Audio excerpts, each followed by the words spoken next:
Capítulo 15. Misteriosa língua de sinais de Canela, oferenda musical.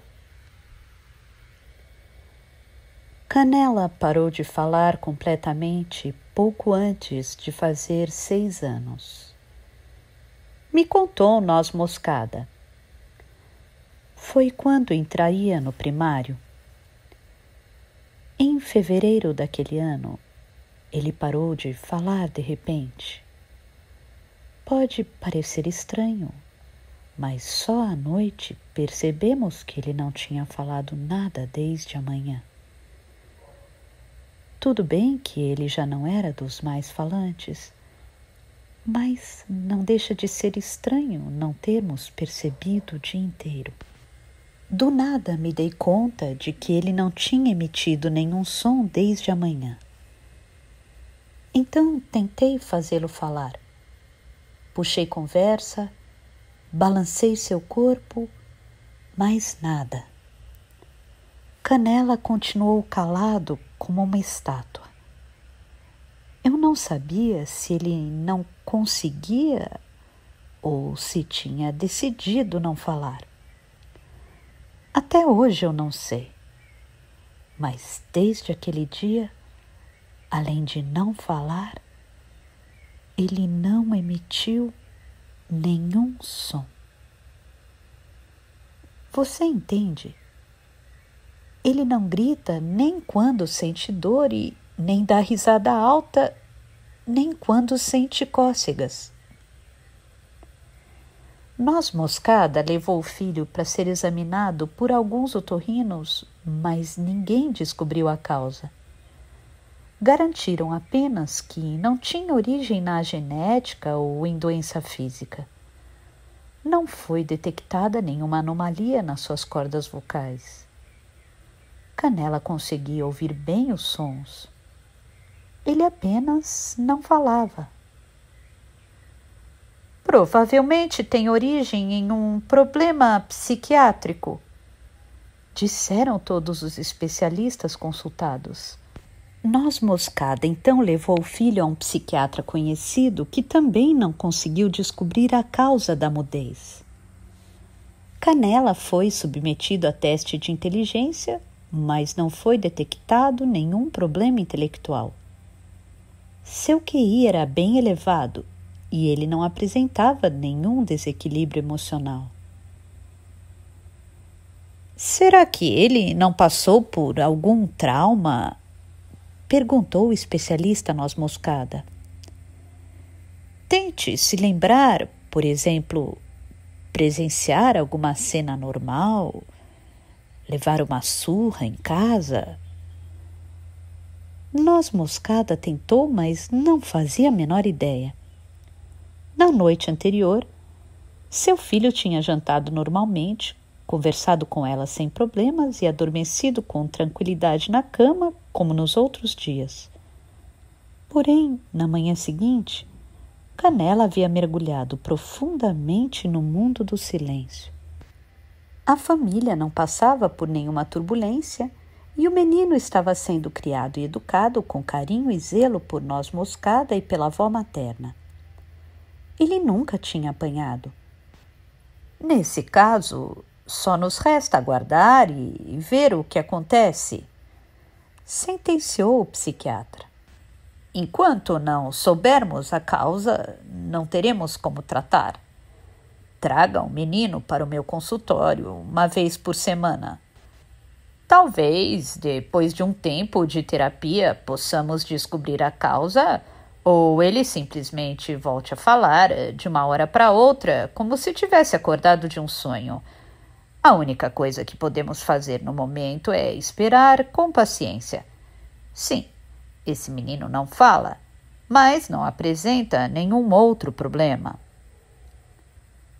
No entanto, por mais que esperassem, Canela permaneceu nas profundezas do oceano do silêncio e nunca mais subiu para a superfície.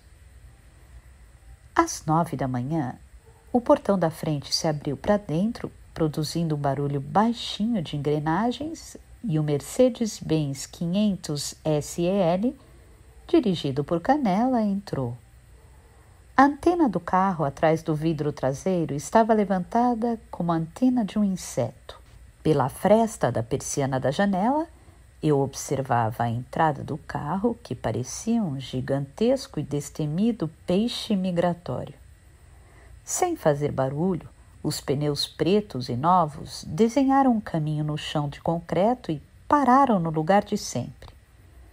Todos os dias desenhavam o mesmo caminho e estacionavam exatamente no mesmo lugar. Provavelmente o lugar onde parava tinha menos de 5 centímetros de diferença de um dia para o outro. Eu tomava o café recém-passado. A chuva tinha dado uma trégua, mas o céu continuava coberto por nuvens cinzentas e o chão seguia escuro, frio e molhado. Os pássaros voavam com impaciência em busca de insetos na superfície, produzindo sons estridentes. Depois de um tempo, a porta do lado do motorista se abriu e Canela saltou do carro. De óculos escuros, ele olhou à sua volta com cautela e, ao se certificar de que não havia anomalias, tirou os óculos e guardou no bolso interno do terno. Em seguida, fechou a porta do carro. O som de fechar a porta do grande Mercedes-Benz era diferente do som de fechar a porta de qualquer outro carro.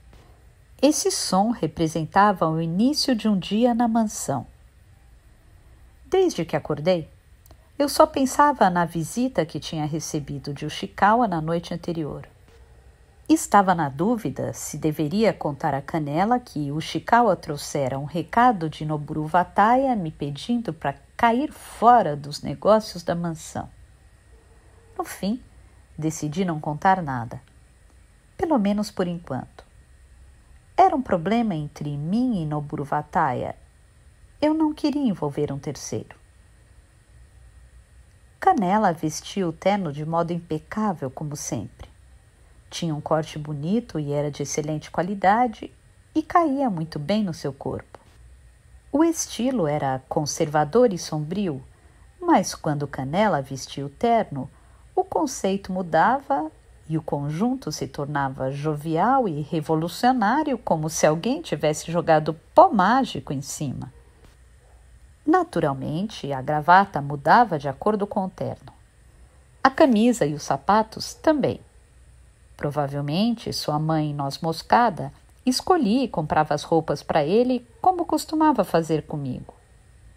Seja como for, assim como a lataria do Mercedes-Benz que Canela dirigia, suas roupas não apresentavam nenhuma mancha e seus sapatos estavam sempre brilhando. Ver seu rosto toda manhã era algo que, do fundo do coração, me admirava. Ou melhor, me emocionava. Que tipo de essência poderia existir por baixo de uma aparência tão perfeita assim?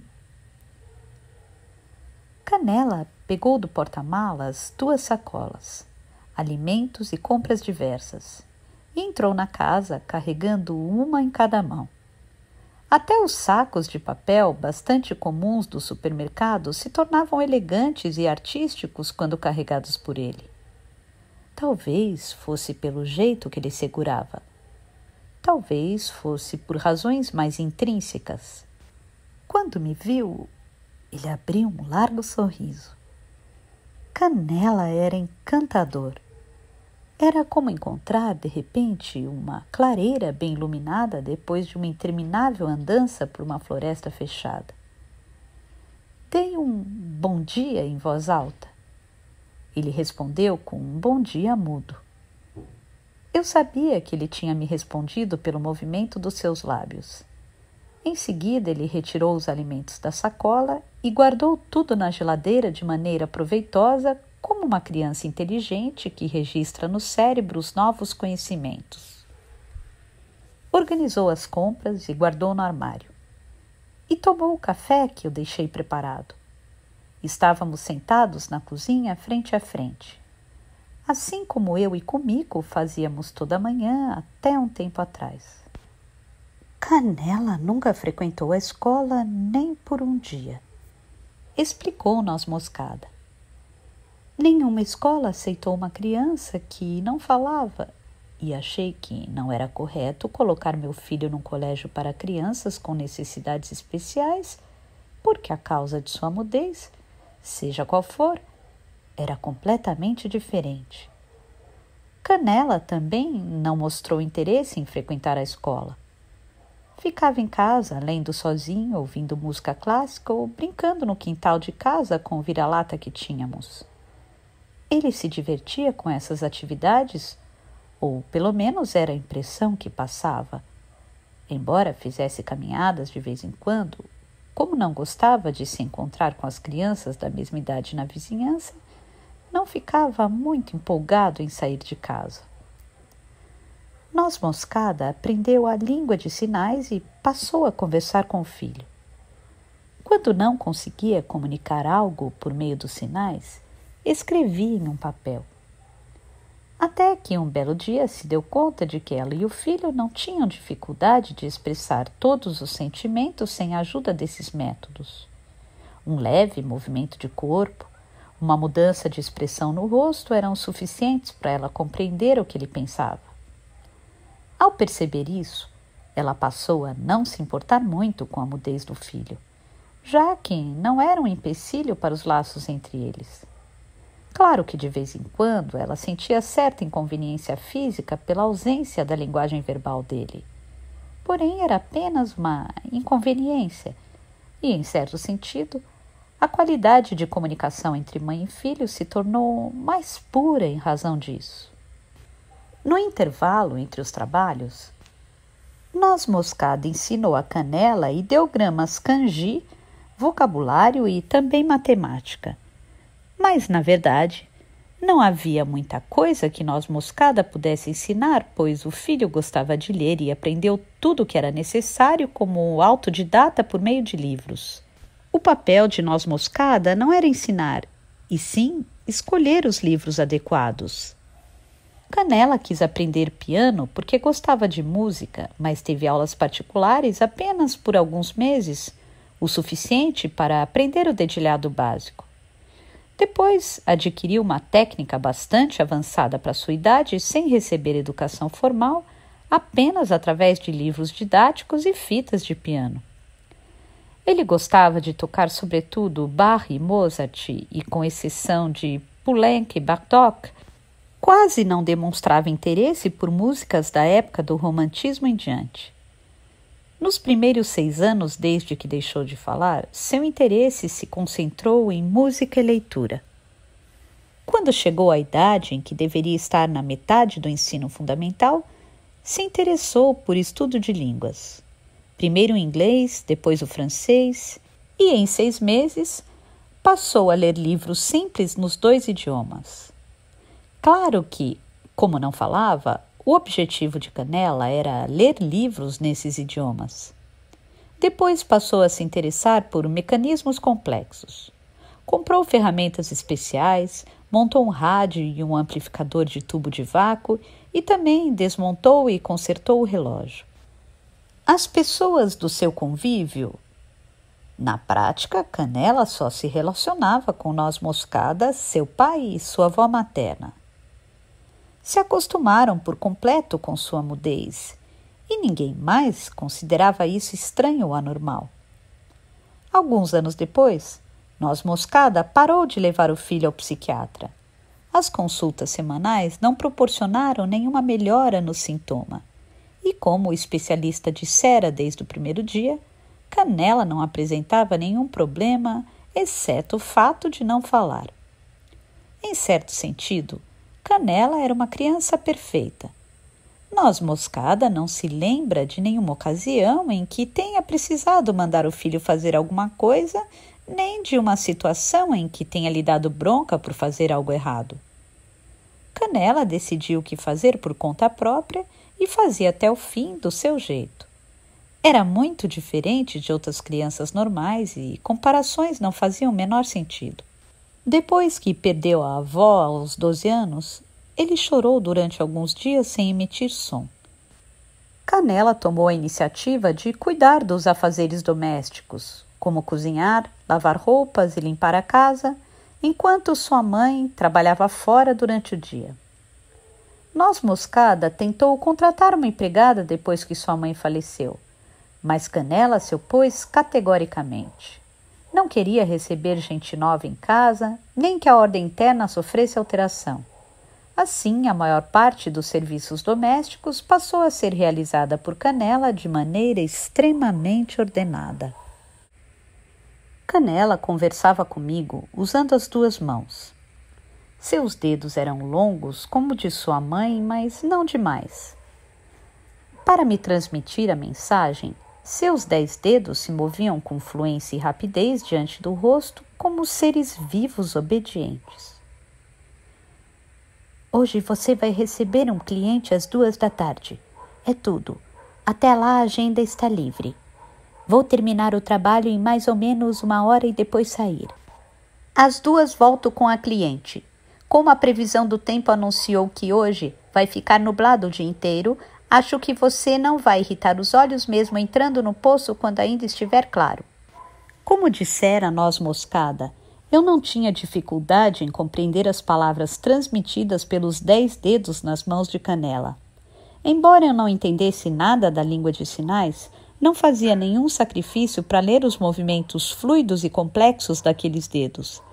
Talvez seus movimentos fossem tão incríveis que eu era capaz de compreender o que queriam dizer só de prestar atenção. Do mesmo modo que comove uma peça encenada em um idioma desconhecido. Ou talvez fosse apenas impressão minha achar que seguia o movimento de seus dedos com os olhos. Quem sabe, na realidade, eu não estivesse vendo nada. Ou quem sabe, aqueles movimentos não passavam de uma fachada ornamental de um edifício e eu estivesse vendo realmente o que havia por trás sem me dar conta. Toda manhã, quando conversava com Canela à mesa, eu tentava distinguir essa linha de demarcação, mas não conseguia. Mesmo que existisse, essa linha parecia se movimentar e mudar de forma o tempo todo. Depois desse diálogo curto, dessa comunicação, Canela tirava o terno, pendurava no cabideiro e escondia a gravata dentro da camisa para limpar a casa e, na sequência, preparar uma refeição simples para mim. Enquanto fazia isso, ele ouvia músicas em um aparelho de som pequeno. Em determinada semana, ouvia apenas fitas com músicas sacras de Rossini. Em outra, fitas de concerto para instrumentos de sopro de Vivaldi. Ele ouvia tantas vezes a mesma fita que eu chegava a memorizar as melodias por completo. Canela fazia as tarefas com bastante eficiência sem desperdiçar movimentos. No começo, até me oferecia algumas vezes para ajudar, mas depois desisti porque ele sempre esboçava um sorriso e balançava a cabeça negativamente. Olhando seus movimentos, percebi que tudo era realizado de maneira harmoniosa, contanto que ele fizesse as tarefas sozinho. Desde então, para não atrapalhar, passei a ler no sofá da sala de ajustes enquanto Canela fazia as tarefas da manhã. A casa não era muito espaçosa e contava com os móveis estritamente necessários. Como ninguém morava nela, não sujava tanto nem ficava desarrumada. Mesmo assim, Canela passava aspirador de pó em todos os cantos, espanava móveis e estantes e limpava cada janela. Também encerava a mesa de madeira, limpava as lamparinas e devolvia todas as coisas ao seu devido lugar. Organizava a louça do armário e colocava as panelas na ordem de tamanho. Alinhava as pontas dos lençóis e das toalhas de pilha do armário. Mudava o lado das asas das xícaras de café. Conferia o sabonete da pia do banheiro e trocava a toalha mesmo que não tivesse sido usada. Colocava todo o lixo num saco, fechava e levava para algum lugar. Acertava o relógio de mesa, batendo com seu relógio de pulso. Eu podia apostar que não tinha nem 3 segundos de diferença. Todas as coisas que tinham saído minimamente do lugar voltavam ao ponto de origem por meio dos movimentos daqueles dedos elegantes e precisos. Se eu movesse o relógio da estante 2 centímetros para a esquerda, só para testar, ele seria movido 2 centímetros para a direita na manhã seguinte. Só que Canela não parecia um neurótico arrumando a casa. Parecia que fazia um ato natural e correto. Talvez na sua mente estivesse impresso com clareza como devia ser este mundo. pelo menos do pequeno mundo que existia ali, e mantê-la fosse uma coisa tão natural quanto respirar. Ou talvez ele apenas estivesse ouvindo um apelo das coisas que desejavam desesperadamente voltar ao ponto de origem. Canela guardou a comida que tinha preparado dentro de um recipiente que levou à geladeira. Depois me explicou o que eu deveria comer no almoço e agradeci. Ele então ajeitou a gravata diante do espelho, examinou a camisa e vestiu o paletó. Em seguida disse "Até logo", mexendo os lábios e esboçando um sorriso. Se virou, deu uma olhada ao redor e saiu pela porta da frente. Entrou no Mercedes, colocou uma fita de música clássica no toca-fitas, abriu o portão com o controle remoto e se foi, redesenhando o caminho que tinha deixado na chegada. Assim que o carro desapareceu, o portão se fechou. Fiquei observando o carro sair entre a fresta da persiana, segurando a xícara de café na mão. Os pássaros já não cantavam com tanta estridência. Vi nuvens baixas sendo carregadas pelo vento. Por trás delas havia nuvens mais espessas. Eu me sentei na cadeira da cozinha, coloquei a xícara na mesa e olhei a sala arrumada e ordenada por Canela. Parecia um grande desenho de natureza morta tridimensional. Somente o relógio de mesa fazia um tic-tac silencioso. Os ponteiros indicavam 10h20. Ao olhar para a cadeira em que Canela estivera sentado, me perguntei mais uma vez se tinha acertado em não contar para ele sobre a visita de Ushikawa na noite anterior. Será que fiz bem em não contar? Será que estaria traindo a relação de confiança que tinha em Canela e com noz moscada? De qualquer maneira, eu queria esperar para ver aonde isso tudo ia chegar. Queria descobrir o que tanto irritava Noburo Watai e por quê. Queria saber em que tipo de calo eu estava pisando e que tipo de medida concreta ele tentaria tomar contra mim. Talvez assim pudesse me aproximar minimamente do segredo de Noburo Watai e, por consequência, um pouco mais do lugar onde Kumiko estava. Pouco antes de os ponteiros do relógio de mesa, aquele que Canela movera 2 centímetros para a direita, ou seja, que foi devolvido ao seu ponto de origem, marcarem 11 horas, fui até o quintal para entrar no poço. Contei sobre o submarino e o zoológico para o pequeno Canela. Contei sobre o que vi em agosto de 1945 a bordo do navio que voltava para o Japão. Contei que, quando o submarino americano girava o canhão para tentar afundar nossa embarcação, os soldados japoneses matavam a tiros os animais do zoológico onde meu pai trabalhava. Durante anos eu não tinha contado essa história a ninguém, guardando tudo para mim, perambulando em silêncio pelo labirinto escuro que se estendia entre ilusão e realidade. Porém, quando Canela nasceu, eu pensei, a única pessoa a quem posso contar essa história é meu filho. Mesmo antes que ele compreendesse o que eu dizia, contei essa história muitas e muitas vezes. Quando contava baixinho, a cena ganhava vida outra vez diante dos meus olhos, como se a tampa fosse aberta à força. Assim que Canela passou a compreender o que eu dizia, começou a pedir para que eu contasse essa história várias vezes. Então, contei umas 100, 200 ou talvez 500 vezes. Mas não me limitava a repetir a mesma história. Toda vez que eu contava, Canela queria saber os detalhes de outras pequenas histórias contidas dentro da narrativa. Queria conhecer as ramificações da árvore. Por isso, quando pedia, eu buscava essas outras ramificações e contava a história que havia dentro desses galhos. Assim, a história foi se expandindo cada vez mais. Era uma espécie de mitologia construída por nós dois, entende?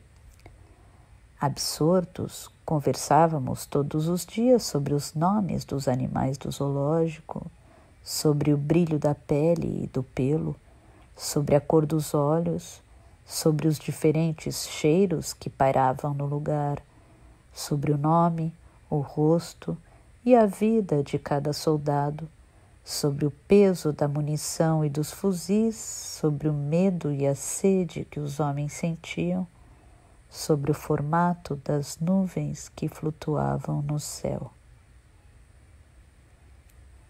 Quando contava a história à Canela, eu conseguia ver com clareza a cor e o formato de tudo isso e conseguia transmitir o que eu via, convertendo em palavras.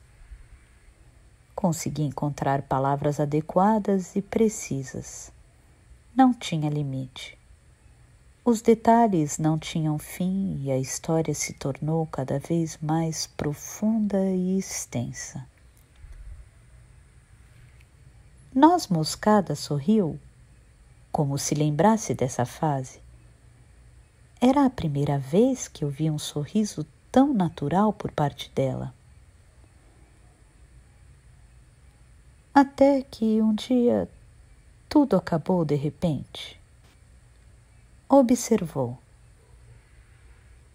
Desde aquela manhã de fevereiro, quando parou de falar, ele deixou de compartilhar a história comigo. Noz Moscada acendeu o cigarro como se fizesse uma pausa.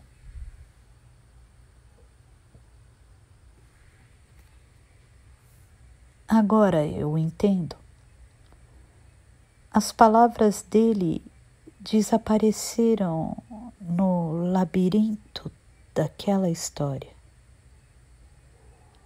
Algo que saiu de dentro daquela história roubou a língua dele e foi embora. E essa coisa acabou matando meu marido alguns anos depois.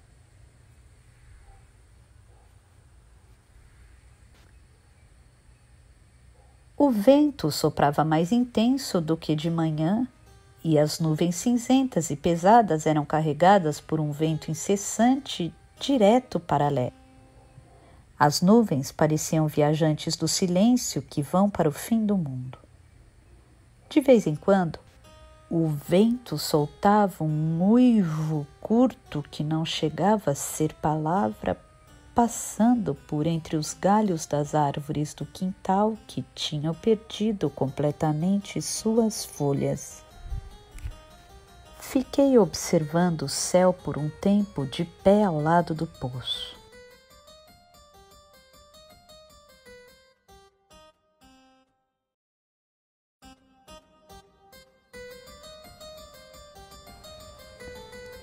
Será que Kumiko também está observando essas mesmas nuvens em algum lugar?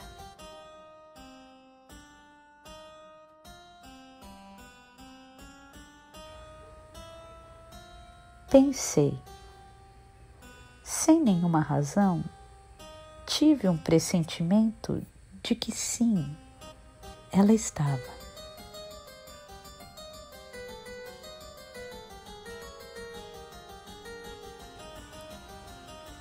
Desci ao fundo do poço pela escada e fechei a tampa puxando a corda suspensa. Respirei fundo 2 ou 3 vezes, segurei com firmeza o taco de beisebol e me sentei em silêncio nas trevas.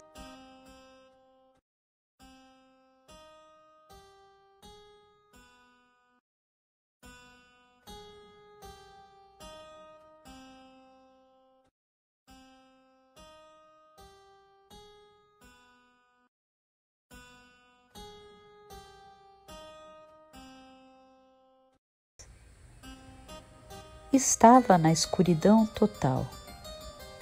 Sim, isso era o mais importante. Essa escuridão imaculada era a chave. Poderia ser um programa de culinária na TV. Prestem atenção, pessoal, a escuridão total é um ponto importante. Por isso, procurem encontrar a escuridão mais densa e mais perfeita possível, entenderam? E também o taco de beisebol mais rígido possível, pensei. E esbocei um leve sorriso no rosto, no meio das trevas.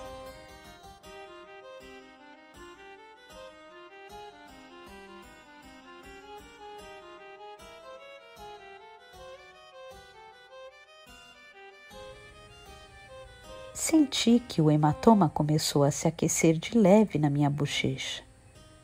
Eu estava me aproximando cada vez mais do cerne das coisas. Pouco a pouco.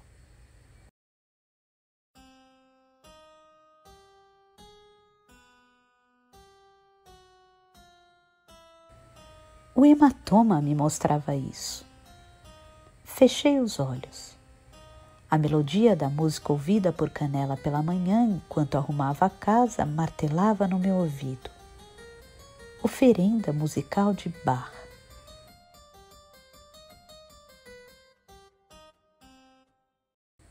A melodia permanecia dentro da minha mente, assim como o ruído das pessoas permanecia num espaço de pé direito alto.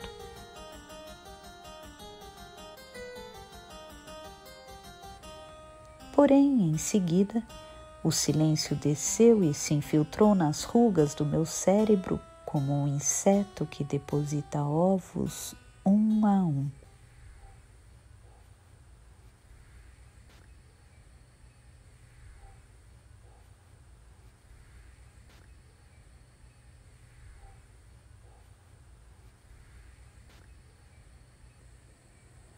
Abri e logo em seguida fechei os olhos.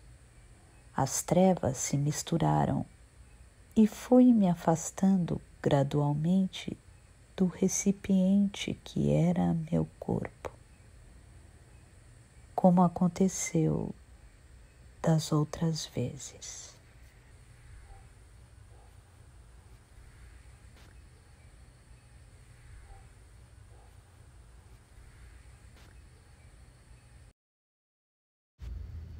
Capítulo 16.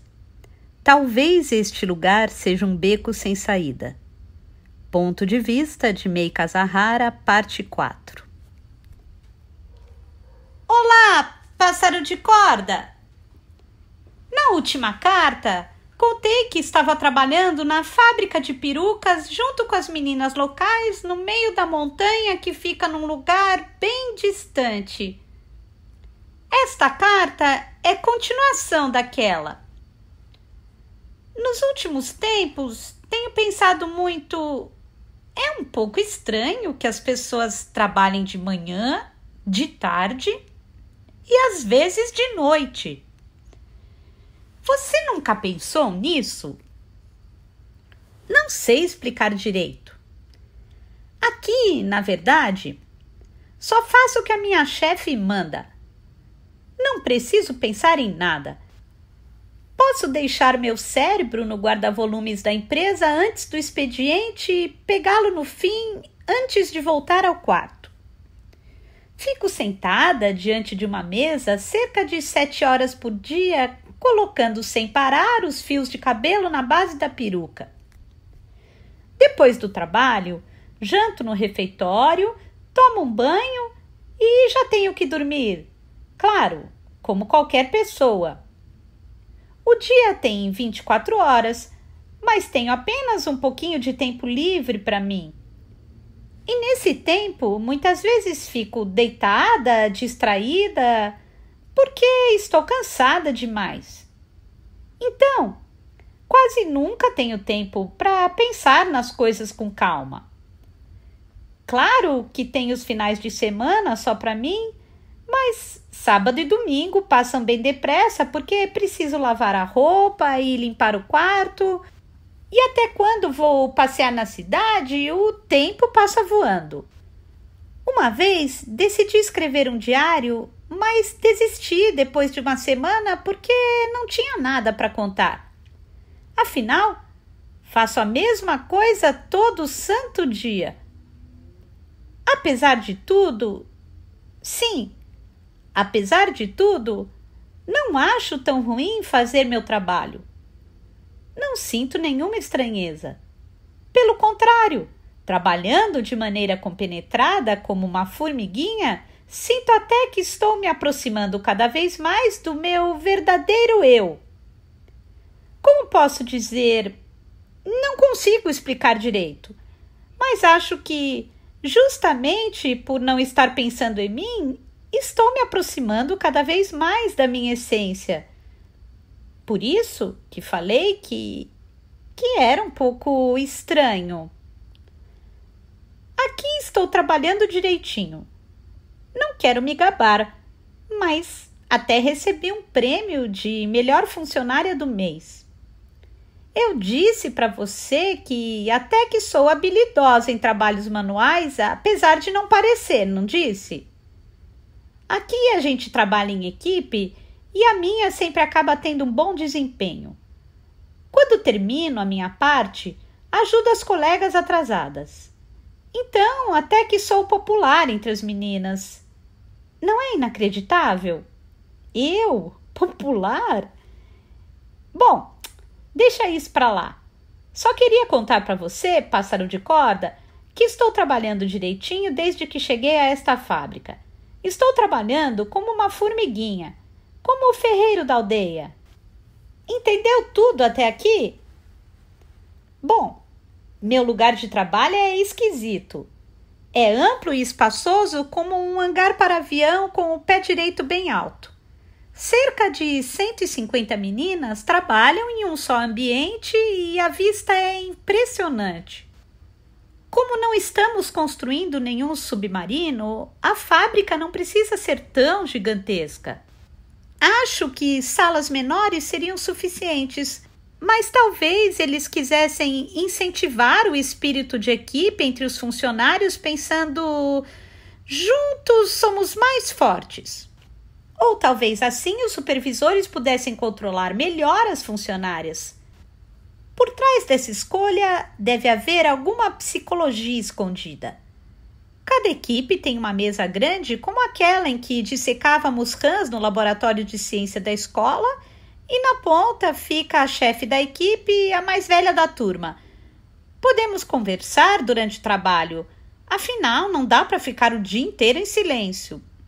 Agora, quando nos empolgamos com a conversa ou rimos alto, o chefe se aproxima com cara feia e chama a atenção. Yumiko, mexa as mãos e não a boca. Acho que você está um pouco atrasada. Por isso, todas conversamos baixinhos como ladras à procura de alguma casa vazia para roubar à noite. Na fábrica, ouvimos rádio. O tipo de música varia conforme o horário e a estação sintonizada. Se você curte Barry Manilow ou Air Supply, tenho a impressão de que vai gostar daqui. Eu levo alguns dias para terminar minha peruca. Depende da categoria, mas sempre demora vários dias para terminar uma. A base da peruca é dividida em grades pequenas e inserimos fios de cabelo em cada quadradinho um a um. Mas não é linha de produção. Só eu trabalho na minha peruca. Essa fábrica não é como aquelas dos filmes de Chaplin em que o trabalhador aperta um parafuso e em seguida passa para outro. Faço sozinha a minha peruca ao fim de alguns dias. Tenho até vontade de deixar uma assinatura quando termino de fabricar uma. Dia tal, mês tal, Mei Kazahara. Mas é claro que não me arrisco, pois, se alguém descobrir, vou levar uma bronca. De qualquer maneira, é muito legal pensar que a peruca que eu fiz vai ser colocada na cabeça de alguém em algum lugar deste mundo. Tenho a sensação de que eu estou intimamente ligada a alguma coisa. Sabe, pensando bem, a vida é muito estranha. Eu nunca teria acreditado se, 3 anos atrás, alguém tivesse dito para mim: olha, daqui a 3 anos você vai estar fabricando perucas numa fábrica nas montanhas junto com meninas locais. Acho que não seria capaz de me imaginar fazendo algo assim.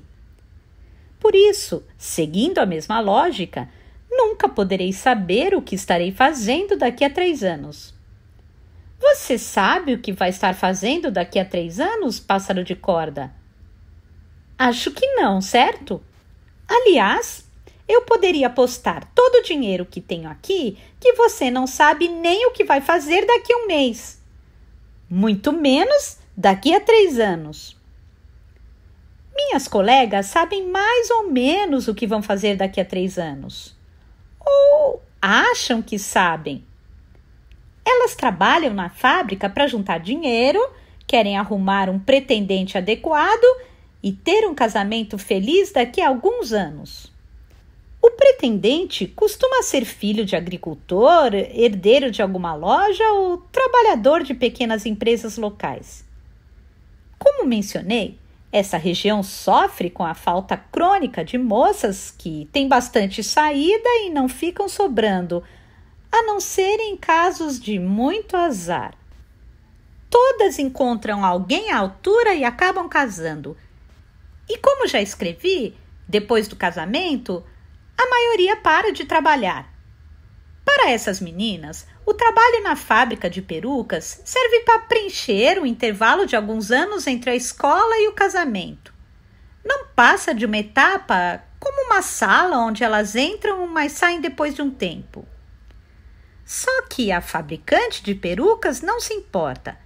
Na verdade, até prefere que as meninas trabalhem alguns anos e depois saiam quando arranjarem marido. Assim, elas não trabalham por anos a fio e não começam a exigir coisas complicadas como salários e condições melhores, sindicato e tudo mais. Para a fabricante, é mais conveniente que as meninas sejam trocadas periodicamente em intervalos curtos. As mais competentes que viram chefes até que são valorizadas, mas as outras são como peças de reposição. Por isso, parar de trabalhar depois do casamento é uma espécie de acordo tácito entre as partes. Então, as meninas conseguem imaginar o que vão fazer daqui a 3 anos, pois só tem 2 opções. Ou ainda estarão trabalhando aqui e continuarão procurando marido, ou já estarão casadas e terão parado de trabalhar. É muito simples, não é? À minha volta não tem ninguém como eu, que pensa secretamente: não faço a menor ideia de como vou estar daqui a 3 anos. Todas as meninas aqui ralam muito. Quase ninguém mata o trabalho ou recusa um serviço. Quase ninguém reclama. Só de vez em quando uma ou outra se queixa da refeição. Claro que, como é trabalho, não diversão, somos obrigadas a trabalhar das 9 às 5 com 2 horas de intervalo, estando com vontade ou não. Mas, de modo geral, acho que todas se divertem no trabalho. Acho que é porque elas sabem que a vida aqui é uma etapa, uma fase entre um mundo e outro. Por isso, procuram se divertir e aproveitar o momento. Para elas, tudo não passa de uma escala. Já para mim, não é bem assim. Para mim, estar aqui não representa uma fase de jeito nenhum, nem uma escala. Até porque não faço a menor ideia para onde vou depois. Talvez este lugar seja um beco sem saída para mim, não é? Por isso, na verdade, não estou me divertindo no trabalho. Apenas estou tentando aceitá-lo por inteiro. Quando fabrico a peruca, só penso em fabricar a peruca. Acabo me concentrando de verdade a ponto de um leve suor se espalhar por todo o meu corpo. Não consigo explicar direito, mas recentemente comecei a pensar um pouco no menino que morreu no acidente de moto. Para ser sincera, não pensava muito nele até agora. Não sei se minha memória ficou distorcida ou foi afetada por causa do choque do acidente, mas eu só me lembrava de coisas nada interessantes. Do cheiro do suor das suas axilas, de como ele era cabeça dura, dos dedos que queriam tocar lugares indevidos, dessas coisas. Mas por alguma razão, comecei a me lembrar de coisas boas aos poucos. Essas lembranças chegam sem avisar, sem nenhuma explicação. Sobretudo, quando estou com a mente vazia, colocando fios de cabelo na base da peruca. É mesmo. Ele era assim, eu penso. Acho que o tempo não é uma coisa que corre em sequência. É algo que uma hora vai para cá, outra hora vai para lá, de maneira aleatória. Pássaro de corda? Sendo bem mais sincera mesmo, às vezes sinto muito medo. Acordo no meio da noite, sozinha, a uns 500 quilômetros de todas as pessoas e de todos os lugares. Está tudo escuro e, mesmo olhando para todos os lados, não enxergo um palmo à minha frente e sinto muito medo. Tenho vontade de gritar alto, muito alto. Você já passou por isso, pássaro de corda? Nessas horas, procuro pensar que estou ligada a algo e fico enumerando compenetrada todos os meus laços. Você está nele, pássaro de corda. O beco, o poço, o pé de caqui, tudo isso está na lista. As perucas que fabriquei também. As poucas lembranças do menino que morreu no acidente também. Graças a essas pequenas coisas. Claro que você não é uma pequena coisa, pássaro de corda. É só um modo de dizer. Consigo voltar para este lado devagarinho. Então, eu penso que deveria ter deixado o menino ver e tocar mais meu corpo. Mas quando estava com ele, eu me dizia: negativo, ele nunca vai me tocar. Sabe, pássaro de corda, estou pensando em continuar virgem pelo resto da minha vida. Estou pensando nisso para valer. O que você acha disso? Até logo, pássaro de corda. Espero que Kumiko volte logo para você.